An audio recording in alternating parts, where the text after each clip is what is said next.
आपके 8वीं के पाठ में किशोरावस्था नामक पाठ है। क्या नाम है? किशोरावस्था। तो ये किशोरावस्था आपके 13 साल की उम्र से शुरू होती है तो 17 साल तक मानी जाती है। इस किशोरावस्था को तूफानों का काल कहा जाता है क्योंकि आपके मन में तरह तरह की जिज्ञासाएं जन्म लेती है और तरह तरह के ख्यालात आते हैं। उन जानने की आपके के अंदर एक रुचि होती है और वो जिज्ञासा शांत होती है तो आप में को अच्छा लगता है। और यदि आपने उस जिज्ञासा को कहीं अधूरे ज्ञान से या कहीं गलत रास्ते पे चले गए तो नुकसानदायक भी है। तो ये तूफानों का, संवेगों का काल होता है, विनाश का और उन्नति का काल होता है। तो इसमें सही जानकारी आपको पता होना चाहिए। आपको पता है 13 साल की उम्र जब स्टार्ट होती है तो आपका किशोरावस्था चालू हो जाता है। इसमें विभिन्न परिवर्तन होते हैं। विभिन्न परिवर्तन जैसे लड़कों की बात करें तो चेहरे पर दाढ़ी मूंछ आना, लड़कियों की बात करें तो आवाज पतली होना, सुरीली होना, है ना, और बहुत सारे शारीरिक बदलाव देखने को मिलते हैं जो तुम्हें अपने आप में नयापन महसूस होगा। जो शारीरिक बदलाव तुम्हारा वृद्धि हुआ है ना, और विभिन्न अंगों का विकसित होना, ये सब किशोरावस्था की पहचान है। तो हम यहाँ पे आपके जो किशोरावस्था में एक प्रमुख बदलाव है वो आता है खासकर गर्ल्स के अंदर की मेंस्ट्रुएशन साइकिल, मेंस्ट्रुएशन प्रोसेस चालू होना। तो आपको पता है मेंस्ट्रुएशन क्या होती है, जिसको हिंदी में रज धर्म कहते हैं। क्या कहते हैं? रज धर्म। ये जो रज धर्म है आपका 28 दिनों का होता है। कितने दिनों का? 28 दिनों को। अगर 7, एक सप्ताह कितने दिन का होता है? 7। तो सप्ताह कितने होंगे?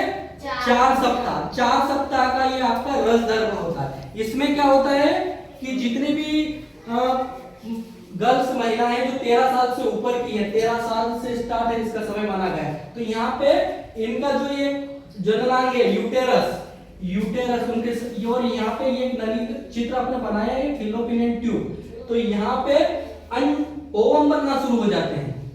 ओवम मतलब अंडा अणु बनना शुरू हो जाते हैं, है ना।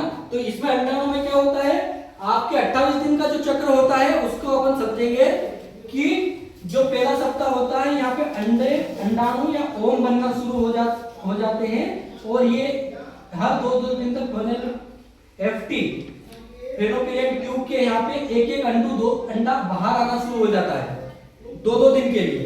तो ये यहाँ पे अंडा बाहर आएगा, फिर दूसरा अंडा बाहर आएगा, फिर तीसरा ओवम बाहर आएगा। इस प्रकार से यहाँ आता रहेगा।